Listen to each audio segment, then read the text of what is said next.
A daycare owner shot and nearly killed her husband at a luxurious D.C. hotel after learning he was accused of molesting children. Tonight, a WUSA9 exclusive. Yeah, jailhouse interview with Shanteari Weems. She tells us she broke down when the man she trusted most in the world allegedly violated children who the two of them promised to protect. Bruce Leshan went into the jail to talk with her. Hi, how are you? Bruce Leshan. The judge says Shanteari Weems took the law into her own hands. But she says she snapped, and some supporters see her as a kind of avenging angel, seeking justice for horrible crimes against children. I was emotional. Her backers were stunned last month when a judge slapped the 50-year-old with a 4-year sentence, twice what even prosecutors recommended in a plea deal. Despite my surroundings, I'm doing okay. I have a lot of supporters and people who uplift me and help me survive. Prosecutors have charged her husband, James Weems, with 33 counts of rape and child sex crimes. He's awaiting trial, and his lawyer is declining to comment. Don't let them sweep this under the rug. The man is still alive. And right from the start, the internet was filled with support for Weems under the hashtag #FreeShanteari. She shot her husband, a retired cop, twice in his room at what was then D.C.'s Mandarin Oriental Hotel, where he was staying while providing security at the Urban League convention. The judge said her attack on her husband was premeditated, not spontaneous, that police had told her days earlier that they were investigating him, and they'd shut down her little kid's castle in Baltimore County while they looked into the allegations of child sexual abuse. The only person I had to find out information from was my husband, and he kept saying he didn't do it. And you believed him? I did believe him. But then, she says, the mother of one of the children, a child she'd loved and cared for years, said they had to talk. I saw the pain in her face, and I knew that she was not lying. She finally said it was my husband. You think about that child all the time? All the time. I think about all the children all the time. You felt this complete betrayal of trust? I was totally broken. I felt like the blood had just drained out of my body because, again, this is my husband. I trusted him fully. He was supposed to help me protect these children. He always told me he was my protector. So when I heard this, I just felt like my world had just ended. She took her first drink in 20 years. And according to prosecutors, texted her business partner, "I'm going to kill him and then myself." She drove to the hotel and angrily confronted him. I snapped. I'm not a violent person. You got in the car and drove back to Washington? Well, I hadn't taken a drink in almost 20 years. When I did drink, I used to drink coolers. So I stopped to the store and got, I think a big bottle of Hennessy or something. Brandy. And I was so hurt. I was stressed out for the last few days, and I just was going through so much. I wasn't talking. Even when my center got shut down, I wasn't talking to friends. I wasn't talking to anybody. And I guess I thought going to get something to drink was going to make everything better. And so I went and got something to drink, and then I drove to D.C. But I was driving back to D.C. because I was already staying down there. And what was going through your head while you were driving down to D.C.? I was still trying to find an excuse. I still was trying to just figure all of this out. I just figured like it has to be some type of excuse. It just was one of those things that I was just trying to figure out what was going on. My mind was just running all over the place. I didn't know. But you were texting friends that you were going to do something. No, that day I text that I loved them. That day I text them that I loved them. And did you, and maybe I have my memory wrong, but you alarmed some of the people close to you. No, it was one text that I did send out. That was the day of the center, and the center was shut down, and I was doing anything that any other person or woman would do, running off of emotions, being upset.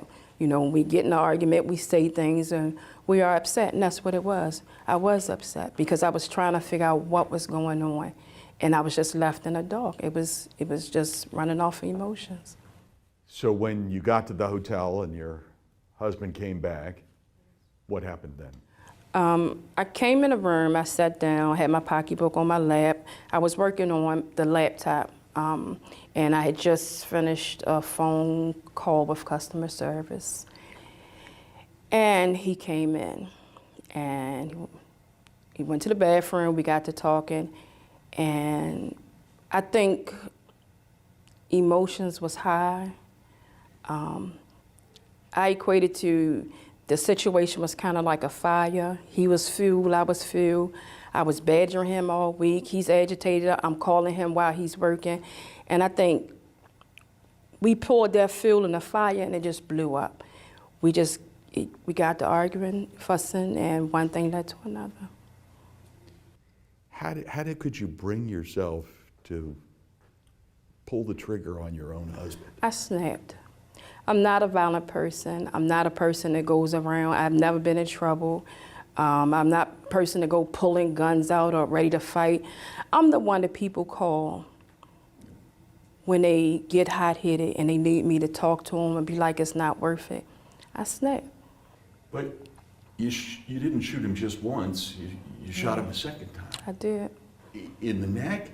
Was it the first shot in the neck? Or Yes. The first shot was in the neck? Yes. And then you shot him in the leg? Yes. So you had to think about it between those two shots, right? No. You didn't think about it? No. Emotions, everything just going all over the place. And then when the police came to the door, they said, let us in. Yes. We need to help. And you said, go away. You don't need to help us. We're okay, right? Possibly. I don't really quite remember, but I possibly. The judge made a lot of this issue. Mm-hmm. He suggested that you were out to intentionally maim and cause long-term pain to your husband. Mm-hmm. Is that what you meant to do? No. What did you mean to do?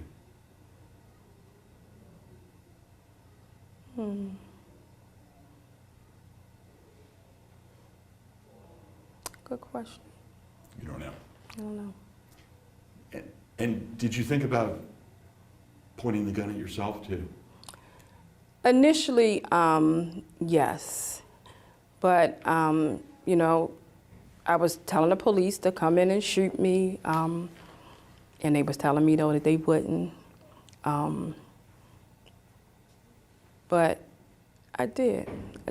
You thought about killing yourself? I did. You said at the hearing that you were sorry. I regret it. Would you, I mean, the judge said you can't take matters into your own hands. True. And you admit you made a mistake doing that. I did. So from the day that this happened, there was an outpouring on social media with sympathy for you. Yes. How do you feel about that? I am very thankful for the support for everyone. I think a lot of people know me, know my character, should I say, and know the type of person I am, know my heart, and know that this is not something normal. It's not a normal characteristic of me. They know the type of person I am. So, is it 4 years minus the time that you've already done, or is it like 4 years from the date of the hearing, or 4 years minus the time that I've done. done? Yes. So when do you think you'll be getting out? Not too sure. They have programs and different things that you can do to work to get good time. I'm not sure, but I'm going to make the most of this being in here, getting in programs, things that I can do to better myself while I'm here. When this is over, you think you can still contribute to the world? I will. I'm still contributing to the world now. I will, despite it. A lot of us make bad choices in life, but you learn from it and you move on and you make the most out of it. And I'm definitely going to make a great batch of lemonade from these lemons that I've been dealt. And I'm going to help, and I'm going to continue to help children. What else do you want to tell us?